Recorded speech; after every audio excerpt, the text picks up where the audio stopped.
12ஆம் வகுப்பு கணிதம் அலகு 8 வகையீடுகள் மற்றும் பகுதி வகைக்கெழுக்கள் பயிற்சி 8.7 இரண்டாம் கணக்கு பார்க்கலாம். f(x, y) சமம் x³ - 2 x²y + 3xy² + y³ என்ற சார்பு சமபடித்தானது என நிறுவுக. f-இன் படியை கணக்கிட்டு f-க்கு ஆய்லரின் தேற்றத்தை சரிபார்க்க என கேட்கப்பட்டுள்ளது.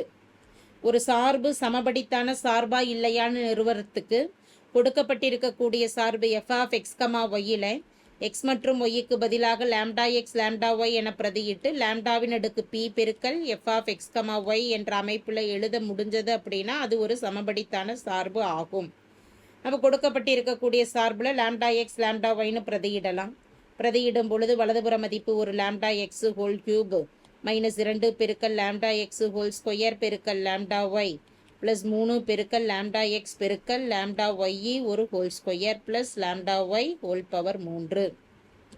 லாம்டாவை 3 முறை பெருக்கும் பொழுது λ³ x³ -2 பெருக்கல் λ² x² பெருக்கல் λy + 3 பெருக்கல் λx λy வர்க்கப்படுத்தும் பொழுது λ² y² + λ³ y³. இதை சுருக்கும் பொழுது λ³ x³ -λ² பெருக்கல் λ எனும் பொழுது λ³ x² y + 3 λ பெருக்கல் λ² எனும் பொழுது λ³ x y² + λ³ y³ ஆகும். அனைத்து உறுப்புகளில் இருந்து ஒரு λ³ பொதுவாக வெளியில் எடுக்கும் பொழுது பிராக்கெட்டில் x³ -2 x² y + 3xy² + y³ என அமைகிறது. பிராக்கெட்டில் இருக்கக்கூடிய உறுப்பானது f(x, y)ஐ குறிப்பிடுகிறது.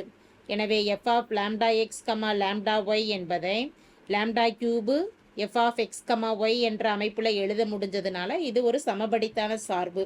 p-இன் மதிப்பு 3 அமைந்திருப்பதால் சார்பு f என்பது படி 3 உடைய சமபடித்தான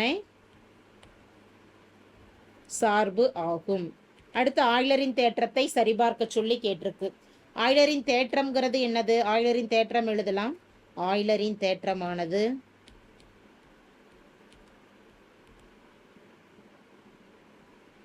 x ∂f/∂x + y ∂f/∂y = pf. இதில் p என்பது நமக்கு என்ன கிடைச்சிருக்கு? படியானது 3 அமைந்துள்ளது கிடைத்துள்ளது. ∂f/∂x + y பெருக்கல் ∂f/∂y = pக்கு பதிலாக 3fன்னு கொடுக்கலாம். இப்போ இந்த மதிப்பு நமக்கு நார்மலாக, அதாவது வகையிட்டு 3fக்கு சமமாக மதிப்பு கிடைச்சது அப்படின்னா ஆய்லரின் தேற்றம் சரிபார்க்கப்பட்டதுன்னு சொல்லிடலாம். அப்போ சார்பு f என்ற சார்பு எடுக்கிறோம். சார்பு f(x, y) என்பது x³ -2 x² y + 3xy² + y³. x மற்றும் yக்கு பதிலாக லாம்டா, அதாவது x சார்பு f x-ஐ பொறுத்தும் y-ஐ பொறுத்தும் வகைப்படுத்தலாம். ∂f/∂x என்பது 2 மாறிகளை பொறுத்து அமைந்துள்ளதால் பகுதி வகையீடு தான் பயன்படுத்துவோம். x-ஐ பொறுத்த வகையீடு x³ வகையீடு 3x² -2 பெருக்கல் x² வகைப்படுத்திக்கிட்டோம்னா 2xy + 3x x-ஐ பொறுத்து வகைப்படுத்தும் பொழுது 1 பெருக்கல் y² + y³ என்பது மாறிலியாக அமையும். எனவே x-ஐ பொறுத்த வகையீடு 0. ∂f/∂x-இன் மதிப்பு 3x² -2 பெருக்கல் 2 4 x y 3 பெருக்கல் y² எனும் பொழுது 3y² ஆகும். 3y². அடுத்து y-ஐ பொறுத்த வகையீடு கணக்கிடலாம்.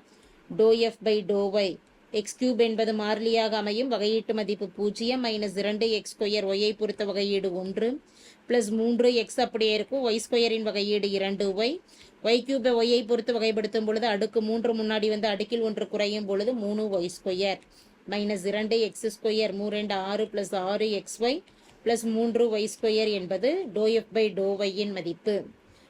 சரிபார்க்க வேண்டியது x ∂f/∂x + y ∂f/∂y-இன் மதிப்பானது 3fக்கு சமமாக அமைந்துள்ளதா என கணக்கிடணும். x பெருக்கல் ∂f/∂x-இன் மதிப்பு எழுதிக்கலாம். 3x² - 4xy + 3y² + y பெருக்கல் ∂f/∂y-இன் மதிப்பு -2x² + 6xy + 3y² ஆகும். இதை பிரதியிட்டுட்டு சுருக்கும் பொழுது x பெருக்கல் 3x² 3x³ -4x பெருக்கல் x x²y + 3xy². அடுத்து y-ஆல் பெருக்கிறோம். +(-) -2x²y ப்ளஸ் 6 ஒய் பெருக்கல் ஒய் ஸ்கொயர் ப்ளஸ் 3 பெருக்கல் ஒய் எனும் பொழுது ஒய் கியூபு. இந்த மதிப்புகளில் பார்த்துட்டோம் அப்படின்னா 3x³ அப்படியே எழுதிடலாம்.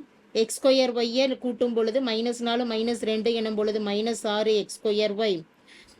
ஒய் ஸ்கொயர் என்ற மாறிகளை கூட்டும் பொழுது 3 + 6 எனும் பொழுது மதிப்பு 9xy² ப்ளஸ் 3y³. அனைத்து மதிப்புகளையும் ஒரு 3 பொதுவாக அமைந்துள்ளதால் 3 பொதுவாக உள்ள எடுத்துட்டோம்னா x³ - 2x² plus 3xy² plus y³ ஆகும். பிராக்கெட்டில் இருக்கக்கூடிய மதிப்பானது சார்பு எஃப்ஐ குறிப்பிடக்கூடியது. எனவே அதுக்கு பதிலாக எஃப் என பிரதியிடலாம். அப்போ தேர்ஃபோர் என்ன நமக்கு கிடைச்சது?